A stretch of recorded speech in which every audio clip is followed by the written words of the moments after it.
sirve la historia? ¿Solo para conocer el pasado? Si te quedás conmigo, vamos a tratar de comprenderlo.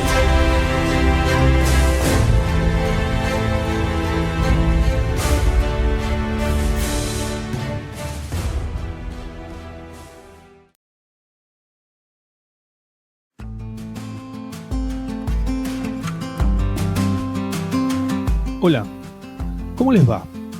Espero que muy bien. ¿Por qué entender qué es Europa hoy nos obliga a remontarnos a su periodo medieval? ¿Por qué, a su vez, esto nos exige saber cómo se desintegró el Imperio Romano? ¿Encontramos ya en ese momento los elementos constitutivos que caracterizaron el medioevo? Veamos de qué se trata.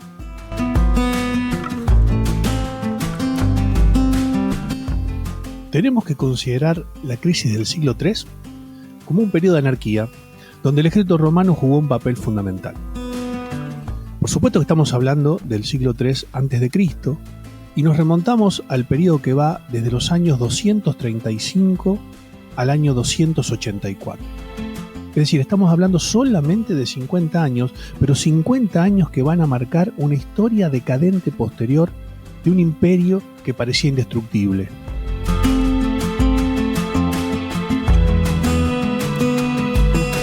Pensar entonces en esta anarquía militar como la causa fundamental de la crisis, o por el contrario, colocarla como consecuencia de otra serie de factores, es una discusión que la historiografía todavía no ha cerrado, ni mucho menos.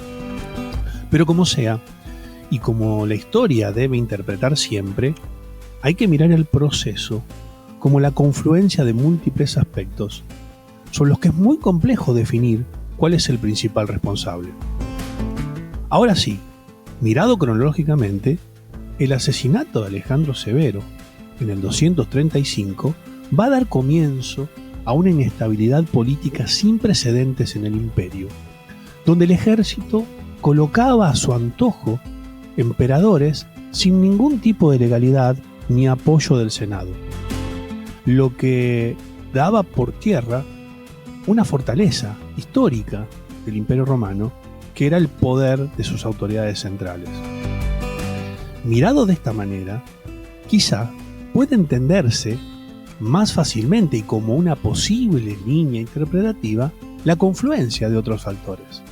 Por ejemplo, la penetración de los pueblos bárbaros o pueblos fronterizos, que aprovechando la debilidad de las fronteras por esta situación militar, comenzaban a avanzar en busca de tierras fértiles, su botín de guerra. Y así tenemos, por ejemplo, cómo en el norte comienzan a avanzar los pueblos de origen germánicos. Godos, vándalos, alamanes, por nombrar los más importantes, o en el este, la presencia del antiguo imperio persa, los sasánidas particularmente, o los iraníes, si les gusta más.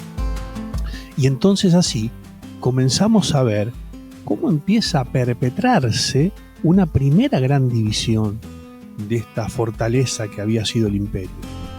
Por un lado vamos a tener el imperio galo en el oeste y que va a abarcar las actuales regiones de Francia, Inglaterra y la Hispania romana, España y Portugal. Y por el este, el cercano oriente, con Siria, Palestina y Egipto como principales referentes espaciales, conformando así lo que se llamó el Imperio de Palmira.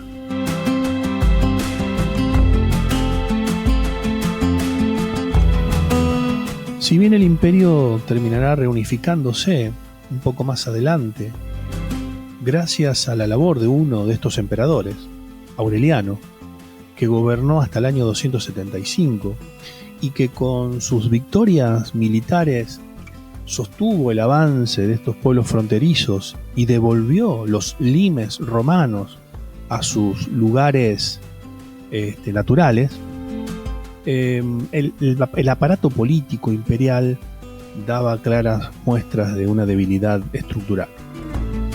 La falta de una burocracia estatal que permitiese al emperador gobernar con un poco más de eficiencia, quitando ese velo de autocracia que su figura poseía y su autoridad poseía. Los puntos oscuros que existían en torno a la sucesión imperial, que permitían que cualquier ciudadano adulto, elegido o no por el emperador, pudiese sucederlo en el trono. Y por supuesto y fundamentalmente, la enorme vastedad territorial que el imperio representaba eran signos muy manifiestos de debilidad.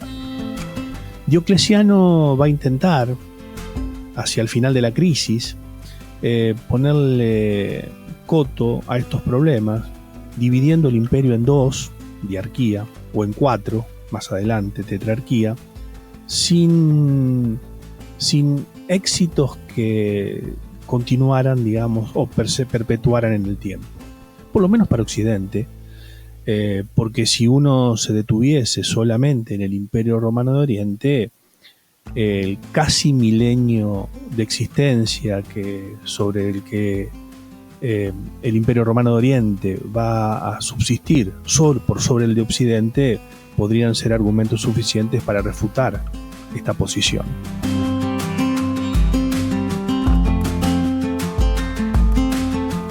Vinculado con lo anterior, aparece el aspecto económico. Para muchos, el más importante.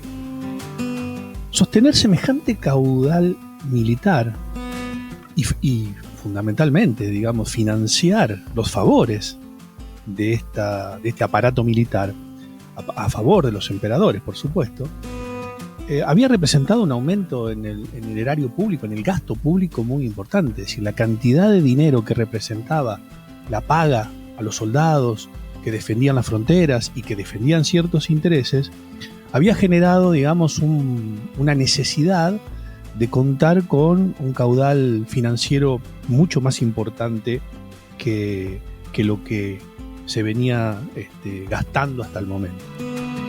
Ahora, hay que tener en cuenta que las finanzas romanas, fundamentalmente las finanzas del Estado romano, del Imperio Romano, dependían pura y exclusivamente de los impuestos que éste cobraba. Siempre había sido un problema la recaudación de impuestos en semejante extensión territorial, y en este caos político, con esta independencia que tenían los ejércitos fronterizos, el problema se agravaba. Además hay que tener en cuenta otra cuestión.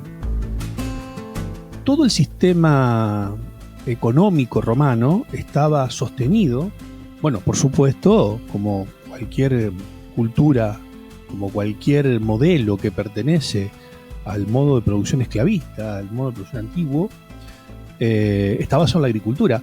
Pero esta agricultura está pensada, en el caso romano, para la exportación, para el intercambio, para ambas cosas, para la exportación y para el intercambio. Es decir, todo el sistema comercial que Roma había generado fundamentalmente a partir de la Paz Augusta, es decir, en los inicios del periodo imperial, y toda la infraestructura que Roma había creado para que eso se maneje con fluidez y genere una dinámica económica como ninguna en su tiempo, estaba de alguna manera sostenido por una moneda fuerte, una moneda estable, digamos, un símbolo de intercambio que representara justamente la posibilidad y el estímulo necesario para seguir produciendo y para seguir intercambiando. El aureo romano, junto con el denario romano, el sestercio, las dos primeras fundamentalmente las más valiosas, el aureo de oro y el denario de plata, valían lo que su porcentaje en metal precioso contenía. Digamos, la composición de esa moneda estaba, digamos, representada por el valor del mineral con el que estaban hechos. Por lo tanto, la necesidad de contar con oro y con plata para Roma siempre fue muy importante. Esta mancomunión que Roma había sostenido a través de la Paz Augusta con los pueblos vecinos y con las regiones circundantes al imperio, generaba, y el trabajo esclavo, por supuesto, no hay que olvidar eso, generaba la proporción de oro necesaria, de oro y de plata necesaria para la acuñación de monedas en torno a las necesidades económicas del imperio. El aumento del gasto público, el aumento del erario público, había representado una necesidad de moneda mucho más grande, y así comienza, digamos, un periodo en Roma caracterizado por la acuñación de monedas sin el respaldo monetario, sin el respaldo, digamos, real. Esto es, esto es monedas que estaban hechas de aleaciones, donde el porcentaje de oro y de plata era menor. Por lo tanto, su valor real era menor. La ambición por esa moneda y por acumular esa moneda era menor. Lo que hizo, digamos, lo que generó una depreciación de la moneda que solamente valía lo que era, diríamos, el valor nominal, ¿no? Es decir, la cara visible de cualquier aureo, de cualquier denario, pero no el valor real que dependía del material puro con el que estaba hecho. Esto es, en otras palabras, podríamos decir, un proceso inflacionario, no en el sentido moderno, sino en el sentido antiguo, ¿no? De la economía del mundo antiguo, es decir, moneda hecha de material precioso que ahora ya no lo es tal y entonces, digamos, vale menos. Acá se produce, digamos, un conflicto y un problema en torno a la necesidad de acumular cada vez más y la necesidad de concentrar, por un lado, ese material precioso, pero por el otro lado, de no contar ya con una moneda sólida que estimule el intercambio y que estimule la actividad comercial. Es tan fuerte ese deterioro que en muchos momentos de este periodo se vuelve al intercambio a través del trueque, inclusive al pago de impuesto en especie, que veremos luego será una, digamos, práctica corriente, pero que era toda una novedad para el desarrollo económico de Roma. Es decir, toda esa gran red económica que sostenía todo el esplendor imperial, toda esa actividad productiva de cada región del imperio que estaba ligada a un sistema de intercambio y por supuesto a un sistema de recaudación de su centro, de su cabecera imperial, se deteriora y se va deteriorando cada vez más y con más fuerza. Esto no merma a partir de las soluciones temporarias de unidad o de reformas administrativas que el imperio haga, sino que se va sosteniendo momento a momento a lo largo del tiempo. Este sistema que se cae, digamos, cambia toda la actividad económica e inclusive afecta sobremanera la actividad productiva industrial. ¿Por qué? Porque ya no existe el estímulo para producir y para intercambiar. Y también la actividad agraria, porque ahora, mermado el intercambio, es decir, desaparecida la intensidad y el interés por el intercambio, las regiones productivas agrarias del interior de Roma comienzan a producir para la subsistencia. Estamos en presencia en la antesala, mejor dicho, de lo que luego será el modo de producción feudal.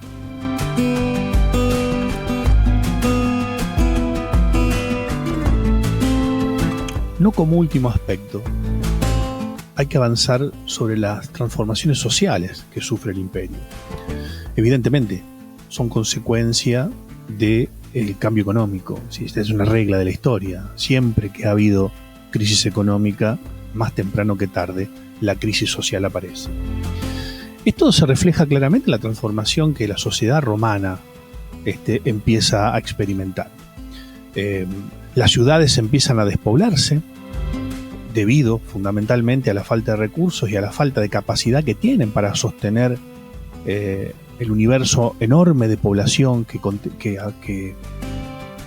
la habitaban, los plebeyos libres, ya sin posibilidades de seguir sosteniéndose ante la crisis económica, deciden ceder su condición de ciudadano para migrar al campo y trabajar a la manera de colono las tierras de los terratenientes que también migran en busca de seguir sosteniendo su patrimonio y seguir sosteniendo su bienestar. Es decir, encuentran que es más importante mudarse a la fuente de su poder material, su poder económico, que es la tierra, comenzar a trabajarla y, como decíamos antes, ahora ya con un fuerte criterio de autarquía y de subsistencia.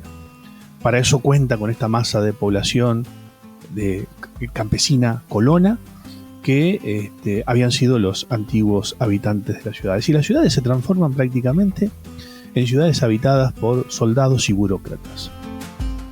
Pierden magnitud, se hacen más pequeñas y comienzan, en pos de defenderse y de defender sus recursos ante lo externo, ante los posibles ataques externos, ciudades amuralladas.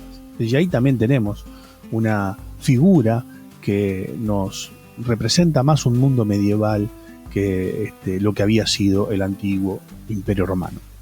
Es decir, casi como corolario de todo este fenómeno, podríamos decir que los 2 últimos siglos sobre los que podemos seguir hablando de Imperio Romano de Occidente, es decir, de los siglos IV al siglo VI, lo que conocemos como el Bajo Imperio Romano, están caracterizados por todos estos cambios. La crisis del siglo III los detonó y transformó definitivamente esa estructura de esplendor, de grandeza, de progreso, de expansión que el Alto Imperio Romano había generado y había mostrado al mundo.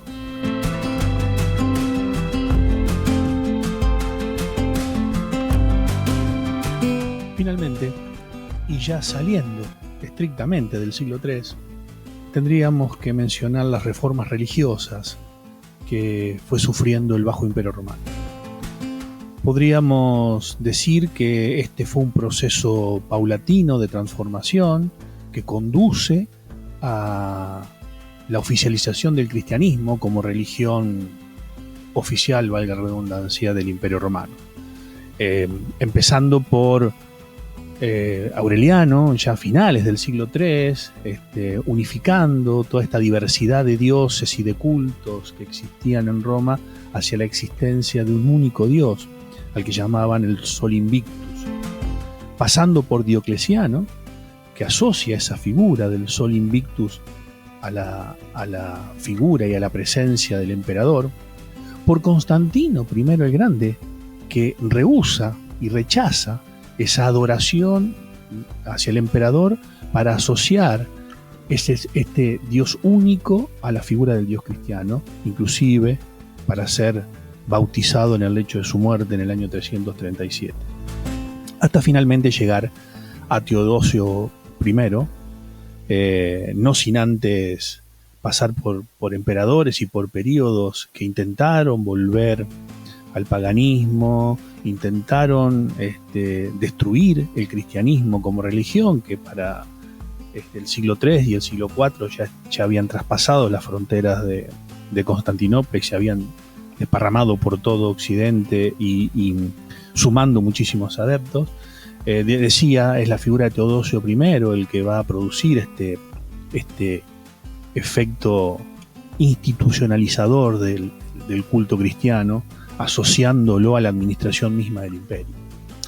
No existiría diócesis del imperio que no estuviese regulada conjuntamente con funcionarios imperiales por la jerarquía católica. Es decir, de las 5 diócesis en las que el Imperio Romano de Oriente estaba dividida, más el obispo romano, que oficializaba como autoridad religiosa suprema en todo el occidente romano, cumplían un rol fundamental y cumplían un rol ya más que religioso, como parte de la organización misma del imperio. Es decir, para finales del siglo V, para el momento en que oficialmente se declara la defunción del Imperio Romano de Occidente con la muerte de Rómulo Augusto en el 476, lo único que queda vigente de este esplendor romano será la religión cristiana, aquella que más tardíamente, pero más potentemente recogió, se instaló en el seno de la organización romana. Esta será la herencia más importante que Roma va a dejar en el mundo medieval y será, digamos, el atesorador más importante de este legado romano, transformado ahora en Iglesia Católica Apostólica Romana.